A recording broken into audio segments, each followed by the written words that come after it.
Hey, what's going on, guys? I just finished speaking at an event, and something happened that I just feel like I want to share with you guys. And I'm gonna try to be very careful with my language and the words that I use because I don't want to offend anyone. But I was participating in this event in which it was an event to empower people with information so that they can successfully navigate the post-secondary education experience.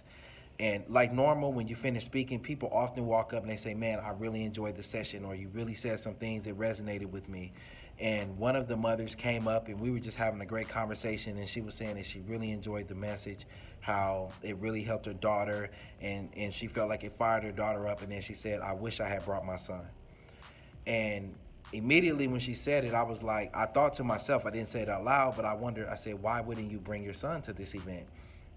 And while I'm not trying to judge her, and I don't know all the nuances of her situation with her son, or if the son said I'm not going, or he just said I wanted to sleep in, but I wanted to speak on this because to me it was a reminder of how, and I talk about this in my book, that sometimes we do things to empower young ladies. We have higher expectations of the young ladies, while at the same time we do things that allow young men to be mediocre, or we don't give them those exposure opportunities. And it's not just a single mom thing, because I've seen teachers, I've seen people in the community say things like, well, I'm not going to invite them or that group of people or those young men because they wouldn't want to come anyway, or they wouldn't get anything out of it anyway. And you see, that's a problem, and it's one of the things that I talk about in my new book, Don't Just Love Your Son, Raise Him, 15 thought-provoking questions for single moms raising sons, is that idea of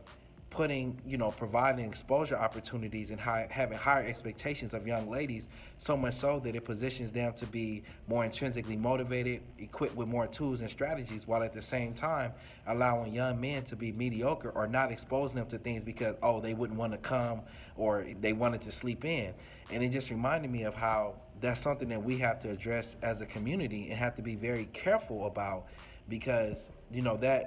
that session today with those four speakers, that young man could have heard something that could have been game changing, but he missed out on it. And it just did something to me, because it was just like one of those, it was literally like an in your face reminder of the things that we do subconsciously and consciously sometimes when it relates to parenting, exposure, mentoring, working with young men, is that we just subconsciously have a lower expectation of them, and will not even invite them to things or tell them to do things because we don't want to deal with the battle of, oh, they not gonna want to get up, or they gonna be difficult about the situation, or they gonna be complaining when they go, when in fact that sometimes we gotta push through that so that they can get that exposure. Because all of those speakers that were here today, there was some game changing information, and the daughter got the information, but the son didn't. And like that really hit home with me, because it was like literally a in your face reminder of what we do on a daily basis sometimes, subconsciously and consciously, to young men that lead them to be mediocre. So I just wanted to share that with you guys. I'm hoping that the message doesn't come off negative, because I wanted to be real careful with my word choice and about what I said, because I wasn't trying to offend anyone and I'm not trying to blame anybody. I just wanted to point out something that happened to me today, and I just felt like I had to share it with you guys out there.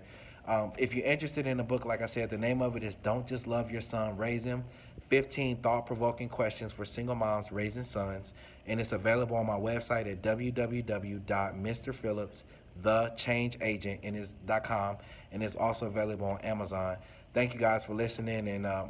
hope that the message helps someone out there. Take care. I'll see you at the top because the bottom is too crowded.